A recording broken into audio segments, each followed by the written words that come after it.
కోనసీమలో కోళ్ల పందాలు రంజుగా జరుగుతుంటే కర్నూలు జిల్లాలో ఒంగోలు గిత్తల ఎడ్ల పందాలు ఉత్కంఠ భరితంగా సాగుతున్నాయి. ఓవైపు సంక్రాంతి పండుగ, మరోవైపు మీర్షా వలీ తాత ఉరుసు ఉత్సవాలు పురస్కరించుకుని కర్నూలు జిల్లా హుసేనాపురంలో కులమతాలకు అతీతంగా గ్రామస్తులందరూ కలిసి గత 10 ఏళ్లుగా ఎడ్ల పందాలు నిర్వహించడం ఆనవాయితీగా వస్తోంది. హుసేనాపురంలో ఎడ్ల పందాలపై మరింత సమాచారం మా కరెస్పాండెంట్ సుంకన్ అందిస్తారు.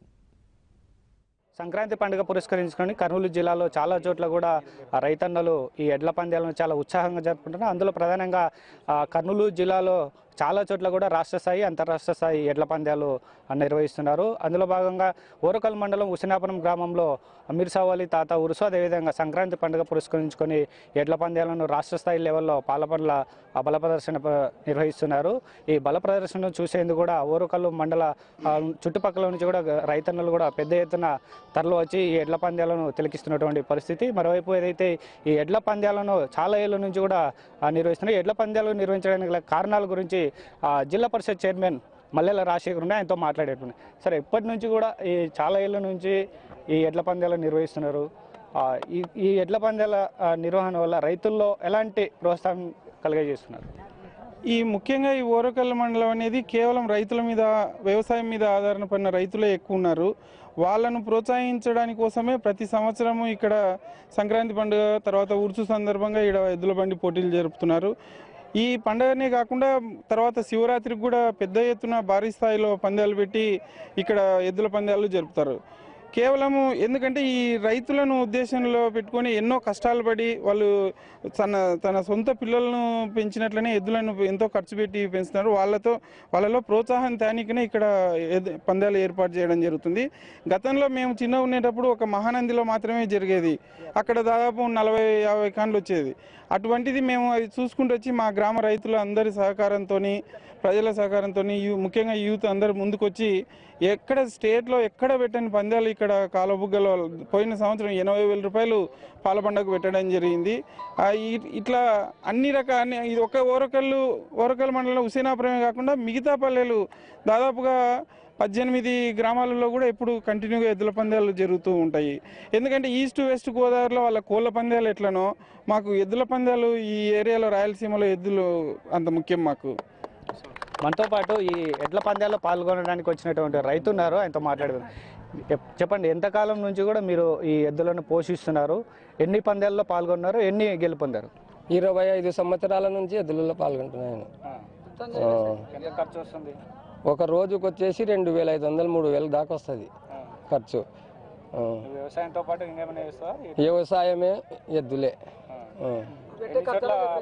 ఖర్చు ఎంత వస్తుంది రోజుకు ఖర్చు 10,000. ట్రైనింగ్ ఎట్లా ఇస్తావు ఈ పందాలకు వచ్చేటప్పుడు? ట్రైనింగ్ రోజు ట్రైనింగ్ ఇస్తాం. ఉదయాన్నే లేచి కాడి కట్టుకొని పై తిప్పుకొని వచ్చి బండ కట్టి ఇస్తాం. ఏమేమి పెడతావు ఎద్దులకి? ఉల్వపిండి, కొర్రపిండి, సద్దపిండి, పాలు, కోడిగుడ్లు అన్నీ పెడతాం. ఎన్ని రోజుల నుండి ట్రైనింగ్ ఇస్తున్నావు ఈ పందాల? 6 నెలల నుంచి ట్రైనింగ్ ఇస్తాం. ఈ రోజు పందెంలో పాల్గొన్నాం. ఈ క్రికెట్ పోటీల్లో, అదేవిధంగా కబడ్డీ పోటీల్లో ఏదైతే యాంకర్స్ కూడా చాలా ఇంపార్టెన్సీ ఉంటుంది. అందులో భాగంగానే ఈ ఎడ్ల పందాల్లో కూడా యాంకర్ వ్యాఖ్యాత అనేది చాలా ప్రాముఖ్యమైనటువంటి రోల్ పోషిస్తున్నారు. చాలా నుంచి ఈ నాయుడు అనే వ్యక్తి ఎడ్ల పందాల్లో ఈ ఎడ్లు ఏదైతే విధంగా కోర్టులో పరిగెడుతుంటాయో, రైతులు కూడా చుట్టుపక్కల ఉండే రైతులు, కోర్టు బయట ఉండే రైతులను కూడా ఉత్సాహాలు నింపే విధంగా వ్యాఖ్యాత చేస్తున్నారు. ఆయనతో మాట్లాడిపోయింది. ఎప్పటి నుంచి మీరు వ్యాఖ్యాతగా? 11 సంవత్సరాల అనుభవం సార్. నేను వ్యాఖ్యాతగా, న్యాయ నిర్ణేత, రెఫరీగా. ఇది మన ఆంధ్రులు, అటు తెలంగాణ ఉమ్మడి రాష్ట్రాలలో మన వారసత్వ గ్రామీణ క్రీడ. ఒక యజమాని ఒక సీజన్లో 40-50 కోర్టులు ఆడతాడు. దాదాపు 40-50 పందాలు ఆడతాడు. 4 సైజులు ఉంటాయి ఇందులో: పాలపల్లు, new category, sub junior, senior. నిర్వాహకులు వారి యొక్క ఆర్థిక స్తోమతను బట్టి, పెద్దవాళ్ళు ఇచ్చే దాతల విరాళాలను బట్టి పందెం నిర్వహించడం జరుగుతుంది. పండుగలు, పబ్బాలు, తిరునాళ్ళు, జాతరల్లో సాధ్యమైనంత వరకు రాయలసీమలో, ప్రత్యేకించి తెలంగాణ రాయలసీమ ప్రాంతాలలో అన్నిటికంటే ఆకర్షణీయమైనటువంటి రైతు ఉత్సాహ క్రీడ ఎద్దుల పందాలు మాత్రమే. రామానాయుడు వ్యాఖ్యాత, నందికొట్కూర్, కర్నూలు జిల్లా. సో మొత్తానికి ఏదైతే సంస్కృతి సాంప్రదాయాల్లో భాగంగా సంక్రాంతి పండుగ రోజున ఈ ఎద్దుల పందాలు అనేది చాలా ఉత్సాహంగా జరుపుకుంటున్నామని హుసేనాపురం గ్రామస్తులు చెప్తున్నారు. మరోవైపు ఏదైతే ఈ ఎడ్ల పందాలు కోనసీమలో కోడి పందాలు ఎలా జరిగితే వాటికి దీటుగా ఈ ఎడ్ల పందాలు నిర్వహిస్తున్నాము. ఇది కూడా ఆనవాయితీగా వస్తుందని గ్రామస్తులు చెప్తున్నట్టు పరిస్థితి. కెమెరా పర్సన్ మధుతో సుంకన్న, ఏబిఎన్ ఆంధ్రజ్యోతి, కర్నూలు, హుసేనాపురం గ్రామం నుంచి. గుంటూరు జిల్లాలోని బాపట్లలో ఎడ్ల పందాలకు ప్రజల నుంచి అనూహ్య స్పందన వస్తోంది. పెద్ద సంఖ్యలో రైతులు తమ ఎడ్లను తీసుకువచ్చి పందెంలో పాల్గొంటున్నారు. ఎమ్మెల్సీ అన్నం సతీష్ ఎడ్ల పందాలు నిర్వహిస్తున్నారు. ఆయనతో మా correspondent Sambasivarao face to face ఇప్పుడు చూద్దాం. ఆంధ్రప్రదేశ్లో సంక్రాంతి సంబరాలంటే చుట్టాలు ఇళ్ళకి రావటం, పిల్లలు ఇళ్ళకి రావటం, కొత్త పంట ఇంటికి వచ్చిన సందర్భంలో కూడా రైతులు ఎంతో తమ కుటుంబాలతో కూడా ఉత్సాహంగా ఈ సంక్రాంతి పండుగ జరుపుకుంటారు. అయితే గోదావరి జిల్లాలో కోడి పందాలు, బెట్టింగ్ పందాలు జరుగుతుండగా వాటికి భిన్నంగా గుంటూరు జిల్లా బాపట్లలో ఎమ్మెల్సీ సతీష్ ఆధ్వర్యంలో రైతులకి, రైతు కుటుంబాలకు అవినాభావ సంబంధం ఉన్న ఎద్దుల బండులతో కూడిన పందాలు కూడా ఇక్కడ ఉత్సాహంగా నిర్వహిస్తున్నారు. అయితే ఎద్దుల పందాలు, ఎద్దుల బల ప్రదర్శన అంటే బండలాగుడు పందాలు అన్ని చాట్ల జరగటం కామను. కానీ పక్కా పల్లెటూరు వాతావరణం జరిగే పురాతన కాలం లాంటి రాధా ఎద్దుల బండి పోటీలు కూడా ఇక్కడ బాపట్లో జరుగుతున్నాయి.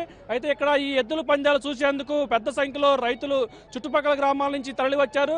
ఈ రోడ్లో ఇక్కడ ఉన్న ఈ బండిని దాదాపు 1/2 కిలోమీటర్ల వరకు సమయం ఇచ్చారు. దాంట్లో బరువు వేసుకున్న ఎద్దులు ఎవరైతే తక్కువ సమయంలో ఇక్కడికి చేరుకుంటారో వారిని విజేతగా ప్రకటించే అవకాశం అయింది. అయితే ఈ పోటీల్లో పాల్గొనేందుకు మాత్రం ఎద్దుల జతలో గుంటూరు జిల్లానే కాకుండా చుట్టుపక్కల జిల్లాల నుంచి కూడా పెద్ద సంఖ్యలో తమ ఎద్దును తీసుకుని వచ్చి ఈ పోటీల్లో పాల్గొనేందుకు వచ్చారు. అయితే అన్ని సాట్ల జరిగే పోటీలకు, బాపట్లో జరిగే పోటీల యొక్క రైతుల కుటుంబానికి నైబరాభావ సంబంధం ఏర్పాటు చేసిన ఈ పందాలపై మనతో మాట్లాడేందుకు టీడీపీ ఎమ్మెల్సీ స్థానిక నేత అన్నం సతీష్ గారు సార్ చెప్పండి. అన్ని చాట్ల కోడి పందాలు, మరొక జోదా లాంటి పందాలు జరుగుతుంటే మీరు ఇక్కడ ఎడ్ల పందెం జరగడానికి గల కారణం ఏంది, ఎలా ఉంది ఇది? తెలుగు ప్రజల యొక్క సాంప్రదాయాలని మనం గౌరవించవలసిన అవసరం ఉంది.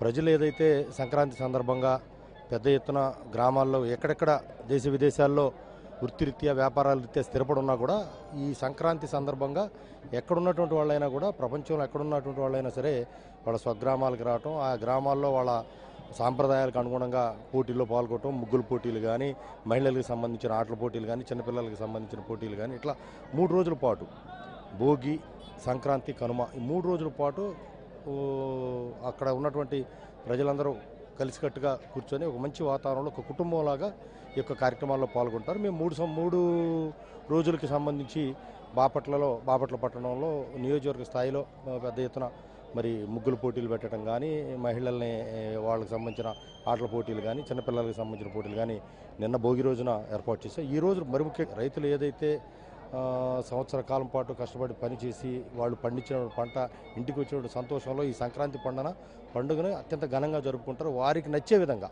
వారికి ఇష్టపడేటువంటి విధంగా, వాళ్ళ మనస్సు ఆనందింపజేసేయడం కోసం ఏది కార్యక్రమాలు చేస్తే వాళ్ళు ఆనందపడతారో ఆ రైతాంగానికి సంబంధించి ఎద్దుల పోటీలు అంటే రైతాంగానికి ప్రతి ఒక్కరికి కూడా మరి ఎన్ని కార్యక్రమాలు ఉన్నా కూడా వాటన్నిటిని పక్కన పెట్టుకుని వచ్చి కార్యక్రమాల్లో పాల్గొంటారు.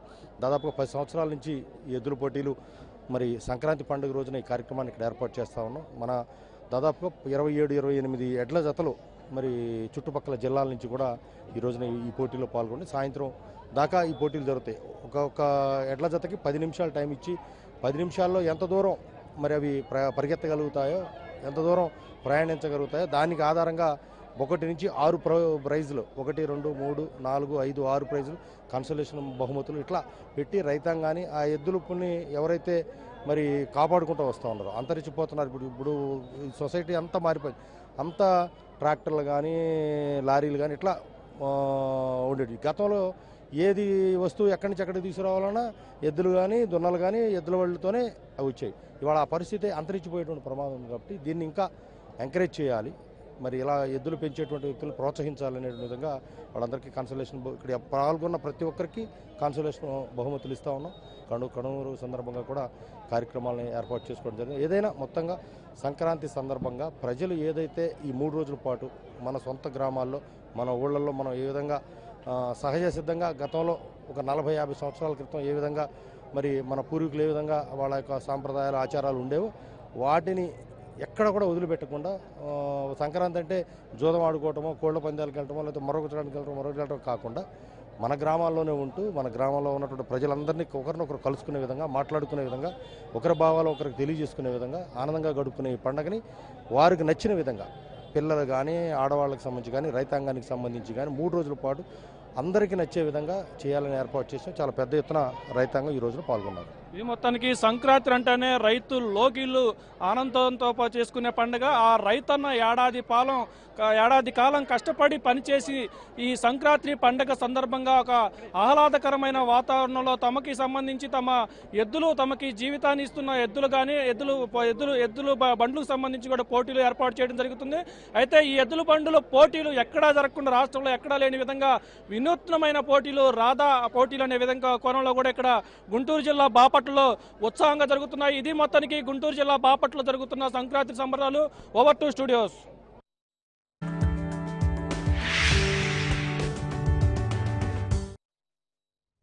కృష్ణా జిల్లా గుడివాడలోనూ జోరుగా ఎడ్ల పందాలు జరుగుతున్నాయి. ఇందులో పాల్గొనేందుకు రాష్ట్రం నలుమూలల నుంచి ఎద్దులను తీసుకువచ్చారు. పూర్తి వివరాలు మా కరెస్పాండెంట్ పూర్ణ అందిస్తారు. తెలుగు వాళ్ళకు అత్యంత పెద్ద పండుగ సంక్రాంతి పండుగ. పల్లెటూరులకి కేవలం ఈ పండుగకే పెద్ద ఎత్తున తరలివస్తారు.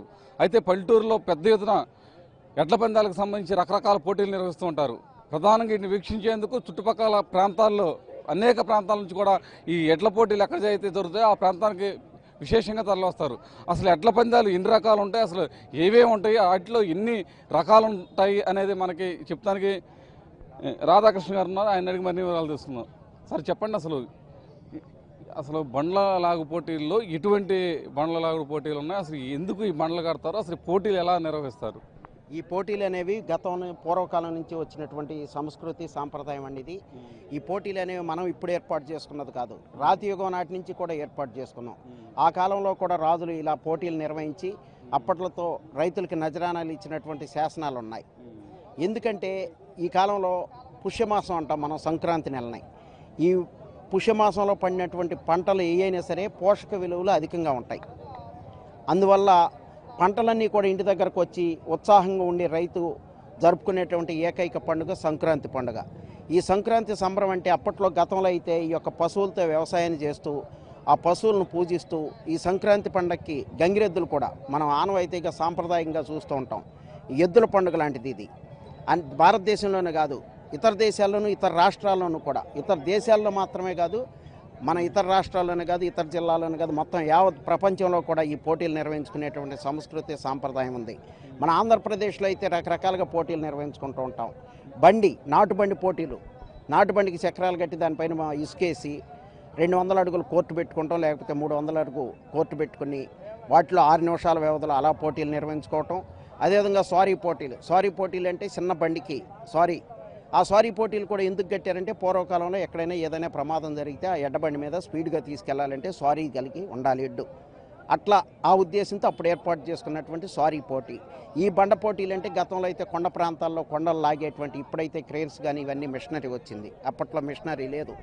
ఈ ఎడ్లతోనే కొండలు పగలగొడతాం, ఆ కొండల్ని తాళ్ళు కట్టి బయటికి లాగించడం, వ్యవసాయ భూమిగా చేసుకోవటం, ఆ విధంగా సాంప్రదాయం. గృహప్రవేశం అంటే గతంలో ఏంటంటే కొండల్లో గృహలు. ఈ ఆది మానవుడు కూడా ఆ రోజుల్లో చెట్టుపై ఉండేవాడని, ఈ గోవులు కానీ గో సంపద అంతా కూడా వర్షం కురిసినా ఎండ వచ్చినా ఆ అంచులకి వెళ్ళటం, కొండ అంచులకి. ఈ ఆది మానవుడు అది చూసుకొని మనం కూడా ఇలా రాతులతో ఇలా ఏర్పాటు చేసుకుని మనం కూడా నివాస యోగ్యాలు చేసుకుంటే బాగుంటుందనేటటువంటి నాలెడ్జ్ని నేర్పినటువంటి జాతి గోజాతి. అప్పటి నుంచి అందుకనే మనం కూడా గృహప్రవేశం అప్పుడు గోవుని తీసుకెళ్తాం. అంటే ప్రధానంగా చూస్తే మన ఆంధ్రప్రదేశ్ కానీ తెలంగాణ రాష్ట్రాలు ఎక్కువగా ఈ బండలాగుడు పోటీలు ఎక్కువగా జరుగుతూ ఉంటాయి. అయితే ఈ బండలాగు పోటీలు ఎన్ని రకాలు ఉన్నాయి? ఎందుకంటే జూనియర్స్ అంటారు, సబ్ జూనియర్స్ అంటారు, సీనియర్స్ అంటారు, డబల్ సీనియర్స్ అంటారు. అసలు ఏంటి ఈ రకాలేంటి? ఈ బండలాగుడు పోటీల్లో పల్టచ్ అని అంటే సంవత్సరం దోళ్ళు పుట్టినటువంటి కోడిదోళ్ళకి చిన్న బండ, వాటికి కెపాసిటీ ఎంత ఉంటుందంటే 1 కింటా బరువుతో, కింటాన్నర బరువుతో 10 నిమిషాల వ్యవధి, ఎక్కువ టైం లేకుండా వాటికి ఇబ్బంది లేకుండా చిన్న వయసుతో 10 నిమిషాల పోటీ జరుపుకునేటువంటి పోటీ పల్టచ్ విభాగం అంటారండి. తర్వాత 2 సంవత్సరాల వయసు నుంచి 2.5 సంవత్సరాలు అంటే మన పిల్లలకు కనుక పాలపళ్ళు వదిలి జ్ఞానదంతాలు ఏ విధంగా వస్తాయో 2.5 సంవత్సరాల్లో 2 పళ్ళ విభాగం అంటాం దాన్ని. పళ్ళు చెక్ చేసుకుంటే అలా కనిపిస్తుంది, దానికి ఒక విభాగంగా పోటీ నిర్వహించుకుంటాం. తర్వాత 2.5 సంవత్సరాల నుంచి 3 సంవత్సరాలన్నర వరకు 4 పళ్ళ విభాగం అంటామండి. ఆ 4 పళ్ళు వచ్చినటువంటి విభాగానికి ఒక విభాగంగా పోటీ నిర్వహిస్తాం. కొంచెం అధికం బరువు 2 పళ్ళ దానికన్నా ఎక్కువగా. అదేవిధంగా 4 పళ్ళ విభాగం అయిపోయిన తర్వాత 6 పళ్ళకి 6 పళ్ళ కంటే 3-3.5 సంవత్సరాల వయసు. ఆ వయసుకు కూడా ఈ 4 పళ్ళ మీద కొంచెం 1 కింటాన్నర అధికం బరువు. అట్లా స్టెప్ బై స్టెప్. ఈ 6 పళ్ళ విభాగం అయిన తర్వాత జ్ఞానదంతాలు వచ్చినవన్నీ కూడా సేజ్ విభాగం అని ఆ విభాగంలో 1 సంవత్సరం పాల్గొనాలి. 1 సంవత్సరం అవి పాల్గొన్న తర్వాత నేను సాయంత్రం నిర్వహించినటువంటి సబ్ జూనియర్స్ విభాగం, ఆ సబ్ జూనియర్స్ విభాగంలో 1 సంవత్సరం పాల్గొన్న తర్వాత ఈరోజు నిర్వహిస్తున్నటువంటి జూనియర్స్ విభాగం, ఈ విభాగంలో 2 సంవత్సరాలు కానీ 3 సంవత్సరాలు కానీ పాల్గొని తర్వాత సీనియర్స్కి వెళ్ళిపోయిన తర్వాత జూనియర్స్కి కానీ సబ్ జూనియర్స్కి కానీ సేద్యానికి కానీ కిందకి రావడానికి వీల్లేదు. ఆ పైనే దాని జీవితకాలం అంతా కూడా సీనియర్స్లో ఆడుకునే అవకాశం.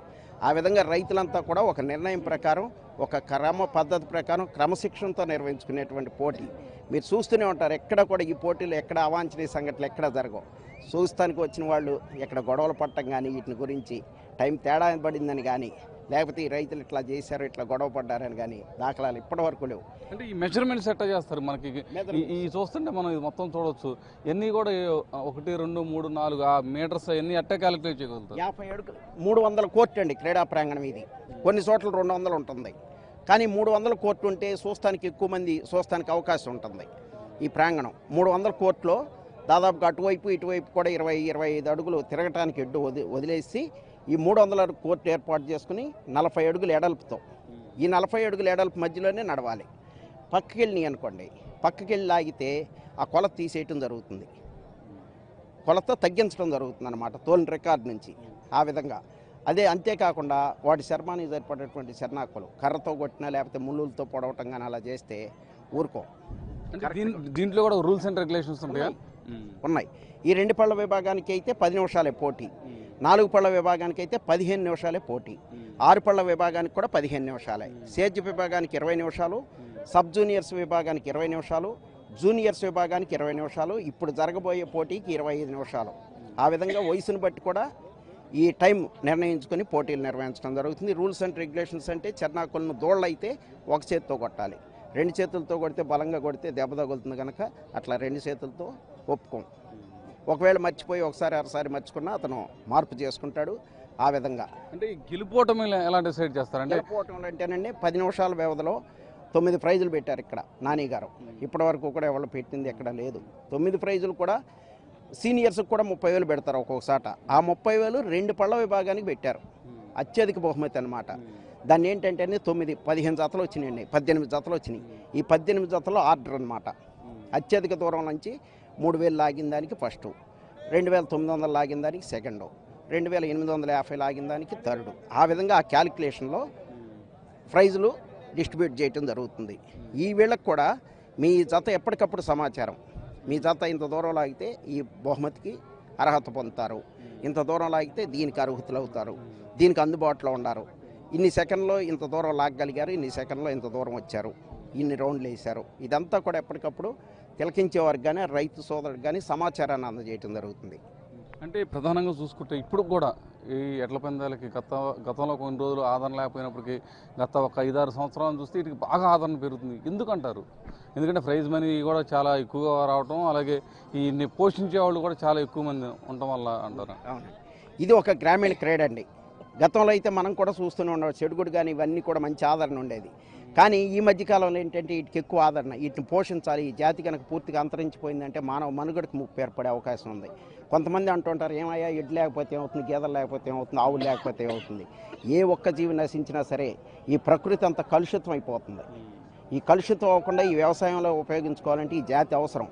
వాటి యొక్క ఎరువుతో పంటలు పండించి ఆరోగ్యంగా ఉండాలి తప్ప వాటిని మాంసానికి ఉపయోగించకూడదు అనేది గౌతమ బుద్ధుని యొక్క వచనం. అది ఆ రోజుల్లోనే పురాతన కాలంలో కూడా వారు ఎంతో ముందు చూపుతో ఏర్పాటు చేసినటువంటి కార్యక్రమం ఇది ఇక్కడ పరిస్థితి. మొత్తానికి ఇప్పుడు చూస్తున్నాం ఈ గ్రౌండ్ మొత్తం కూడా ఇప్పుడు ఖాళీగా కనపడుతుంది. మరి కొద్దిసేపట్లో ఇక్కడ పెద్ద ఎత్తున పోటీలు కూడా నిర్వహించబోతున్నారు. ఇప్పటికే సీనియర్ సంబంధించిన పోటీలు జరిగినాయి. మరి కాసేపట్లో జూనియర్స్ సీనియర్స్ సంబంధించిన 2 పోటీలు కూడా జరుగుతాయి. దాదాపు రాత్రి 10 గంటల వరకు కూడా ఈ పోటీలు కొనసాగుతాయి. అయితే ఈ పోటీలు నిర్వహించేందుకు పకడ్బందీ ఏర్పాటు మాత్రం గట్టిగా చేసుకోవాల్సింది. ఎందుకంటే ఎవరో లోపలికి రాకుండా, ఎందుకంటే ఇడ్లు ఏదైతే ఇడ్లు ఉన్నాయో అన్నీ కూడా బెదిరిపోయి అటు ఇటు వెళ్ళడానికి కూడా లేకుండా, బెదిరిపోకుండా ఉండడానికి కూడా ప్రత్యేకమైన ఏర్పాట్లు చేశారు. అలాగే అసలు ఈ ఎడ్లని ఎలా పెంచుతారు ఏంటి అనేది కూడా రైతుని అడిగి తెలుసుకుందాం. సార్, వీటిని పోషిస్తానికి ఎటువంటి ఇది చేస్తారు మీరు? రైతుకి సహకారంగా, రైతుకి తోడుగా, పిల్లలతో సమానంగా, రైతుకి పిల్లలు ఎంత ముఖ్యమో రైతుకి కూడా ఆ ఎద్దు అంత ముఖ్యమండి. ఎద్దు అంటే మనం ఎద్దు అనుకుంటాం కానీ ఎద్దుని ఒక బసవేశ్వరుడిగా, దీన్ని ఒక భగత్ స్వరూపంగా కూడా చూస్తాము. అది ఆ ఎద్దు చేసే సహకారం వల్లే రైతు కూడా అభివృద్ధి కానీ, సంతోషం కానీ, ఆయన లాభ నష్టాలు కానీ. అంటే వీటికి ముందుగానే ఏమైనా రోజు ట్రైనింగ్ ఇస్తారా? ఈ బండలాగే దానికి రోజు ఇళ్ళకాడ ఏమైనా ట్రైనింగ్ ఇస్తారా, లేదా తీసుకుని ఏమైనా ట్రైనింగ్ ఇస్తారా? వీటికి ఎటువంటి ట్రైనింగ్లు ఇస్తారు? మనకి మనుషులకి వృద్ధినే వాకింగ్ ఎలాగో, వాకింగ్ తర్వాత పుష్టికరమైన ఆహారం ముందు తీసుకుని వెళ్ళటం, తర్వాత వచ్చిన తర్వాత వేడి నీళ్ళతో స్నానాలు చేయటం, ఆ రకంగా వాటికి కూడా చెమట పట్టేంతవరకు ఉదయం బరువులు లాగేయటం, పరిగెత్తేటాలు ఉంటాయండి. సేమ్ అది కూడా వ్యాయామం లాగానే చేయించాలి. దానికి వాడే పదార్థాలు కూడా మంచి విటమిన్లు గల పదార్థాలే వాడాలి. వాటిని పసిపిల్లల ఆరోగ్యంతో సమానంగా వాటిని చూసుకుంటేనే ఆ సైజు పెరగటం కానీ, ఈ ఎడ్ల పందాలకు ఉపయోగపడటం కానీ జరుగుతుందండి. ఆ పెంచటం అశ్రద్ధ, పెంచలేని పెట్టుబడి లేని వాళ్ళకి ఆ సైజు పెరగకుండా మామూలుగా వ్యవసాయాలకు మాత్రం పనికొచ్చేటట్టు అవుతాయి. అంటే ప్రధానంగా పోటీలకి పెంచే ఎడ్లు కానీ చూస్తే వాటి ఖర్చు కూడా ఎక్కువగా పెట్టాల్సి వచ్చింది. దాదాపు ఒక్కొక్క జత దాదాపు లక్షల్లో ఉండిద్ది. అవునండి, దాదాపు 15 లక్షల లోపు ఏ జత ఉండదండి. ఒక్కొక్క జత 15 లక్షలు దాదాపు ఉంటుందండి. వీటికి నెలకే ₹1,00,000 ఖర్చు అవుతుందండి. వీటికి 2 ఎంపైర్లు ఉండాలి. వాళ్ళు మనుషులు మాట్లాడుకున్నట్టే ఆ ఇద్దరితో అవి మాట్లాడినట్టే చెప్పిన మాట చేస్తాయి. మనిషికి మాట చెప్పినట్టే, ఏమే నేను చెప్పినట్టు ఎనవా నువ్వు అని అంత అన్యోన్యతగా వాటితో సహజీవనం చేస్తా, వాటిని పెంచుతూ, ఇట్లా పెంచే వాటిలో అతి ముఖ్యంగా ఇంకా బాగా పెరిగిన వాటిని ప్రభుత్వం వారు వీర్యం తీసి ఈ జాతిని అభివృద్ధి చేయటానికి కూడా అటువంటి వాటిని సర్వే చేసుకుంటారు. మీరు కూడా ఏబిఎన్ వారు అలాంటి వాటిని ఎక్కడైనా గమనిస్తే ప్రభుత్వ దృష్టికి తీసుకెళ్ళి వాటిని హ్యాండ్ ఓవర్ చేసుకుని మిగిలిన రైతులందరికీ వాటి ద్వారా ఆ ఇంద్రియాన్ని వేరే ఆవుల ద్వారా ఆ వృద్ధిని ఆ రకాన్ని వృద్ధి చేసేటట్టు మీరు కూడా కృషి చేస్తే రైతులకి మీరు కూడా. అంటే ప్రధానంగా చూసుకుంటే ఈ ఎద్దుల్ని పసిపిల్లల్ని పెంచినట్టు పెంచుతారు, వాటి మీద చేస్తే కూడా అవి కందిపోతాయి అని అంటారు. అది వాస్తవం అంటారా? అది ఎద్దు అనేదండి, అది కూడా మనిషే, మన బిడ్డతో సమానమే. మనం ఎంత ప్రేమ చూపిస్తే అంత ప్రేమ చూపిస్తుంది. మనం ఎంత బాగా పెడితే అంత మన మీద ప్రేమ కలుగుతుంది. మనం దాన్ని అన్యాయంగా, అక్రమంగా ఇబ్బంది పెట్టకూడదు, కొట్టకూడదు. మీరు ఈ పందాల్లో మన యాంకరర్ గారు, మన అనౌన్సర్ గారు చెప్తూ ఉంటారు, ఎద్దును కొట్టకూడదు, చేయొద్దు, కొట్టద్దు అని చెప్తారు. గమనించారో లేదు? అది బసవేశ్వరుడితో సమానం. అది కూడా చెబితే అర్థం చేసుకునేది. అన్యాయంగా, అక్రమంగా కొట్టకూడదు, కొడితే దానికి కోపం వస్తుంది. అది మన మీద ఎన్నో ఒక 20 రెట్లు ఎక్కువ శరీరం కలదు. కానీ మన మీద అభిమానంతో, మనం పెంచే ప్రేమతో, ఈయనే నన్ను పెంచుతున్నాడని మానవుడి కన్నా ఎక్కువ అభిమానంగా అది మనని ప్రేమిస్తుంది కాబట్టి దాని పక్కన మనం ఉండగలుగుతున్నాం. కానీ దాని కోపం వచ్చి తిరగబడితే మనం ఎంత అండి? ఆ నీతితో అది మనతో సహవాసం చేస్తుంది, మనకు సహకరిస్తుంది, మనం చెప్పిన పనులు చేస్తుంది. కనుక అది బసవేశ్వరుడి కింద మనం దాన్ని చెయ్యెత్తి దండం కూడా పెట్టుకోవాలండి. ఇది చూసే ప్రజలందరూ కూడా మీ ఓపిక కొద్దీ చిన్న ఆవునైనా దొడ్లో పెంచుకోండి. దానివల్ల మీకు ఎంత లాభం వస్తుందో అది త్వరలోనే తెలుస్తుంది. ఇది ఇక్కడ పరిస్థితి. ఏదైతే ఇప్పుడు కూడా పశు ప్రదర్శనకి ఎటువంటి ఆదాయం తగ్గలేదని చెప్పి అందరూ కూడా చెప్తున్నారు. మనం చూడొచ్చు ఇక్కడ దీని నిర్వహణ కూడా చాలా ఖర్చుతో కూడుకుంది. మొత్తానికి ఏదైతే ఇప్పుడు మనం చూస్తుందో మొత్తం కూడా ఎడ్ల పందాల కోసం నిర్వహించిన బండ్లలాగుడు పోటీలకి గీసిన గిరి అనమాట. ఇది మొత్తం దాదాపు 300 మీటర్లు ఉండేది. ఈ 300 మీటర్లో కూడా బాక్స్ టైప్స్ మొత్తం కూడా విడదీస్తారు. ఈ బాక్సుల్లో ఎంత దూరం అయితే ఆ బండ్లు లాగితే అన్ని కూడా కొలతతో సహా మొత్తం కూడా ఈ బాక్సులు ఏర్పాటు చేసుకునవటం జరిగింది. ఆ తర్వాత ఆ బాక్స్ మధ్యలో కనుక బండలాగి వదిలేయటం జరిగి టైం ఫినిష్ అయితే ఆ తర్వాత వెంటనే టేపులు తీసుకొచ్చి మొత్తం కూడా ఆ కొలత కొలుస్తుంది జరిగింది. ఆ కొలత ఎన్ని మెజర్మెంట్స్ చేసుకుని ఏదైతే ఎక్కువ దూరం తక్కువ సమయం లాగిందో దానికే మొదటి బహుమతిగా ప్రకటించడం జరుగుతుంది. అయితే దీనికోసం కట్టుదిట్టమైన భద్రతా ఏర్పాట్లు మొత్తం ఏర్పాటు చేస్తారు. ఎందుకంటే చుట్టుపక్కల ఎవరో లోపలికి చుట్టూ రాకుండా, ఎందుకంటే ఎద్దులు బెదిరిపోవడం సహజంగానే జరుగుతాయి. అందుకని చుట్టూతో కూడా ఫెన్సింగ్ ఏర్పాటు చేసి వాటిని గట్టి బందోబస్తు మధ్య ఈ పందాలను నిర్వహిస్తారు. వీడియో జర్నలిస్ట్ రమేష్తో పూర్ణ, ఏబిఎన్ ఆంధ్రజ్యోతి, గుడివాడ నుంచి. సంక్రాంతి సంబరంలో భాగంగా విశాఖ జిల్లా మునగపాక మండలంలో ఎడ్ల పందాలు నిర్వహించారు. ఈ పందాలను తిలకించేందుకు పెద్ద సంఖ్యలో జనం హాజరయ్యారు. ఎద్దుల బండి పోటీలను టీడీపీ నేత లాలం భవానీ భాస్కర్, స్థానిక టీడీపీ నాయకులు ప్రారంభించారు.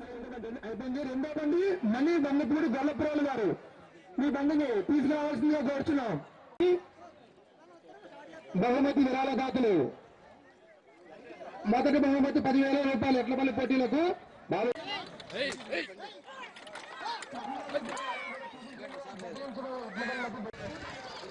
మీరు ఇబ్బంది పట్టుకోండి, టర్నింగ్ పాయింట్లో ఇబ్బంది పెట్టుకోండి.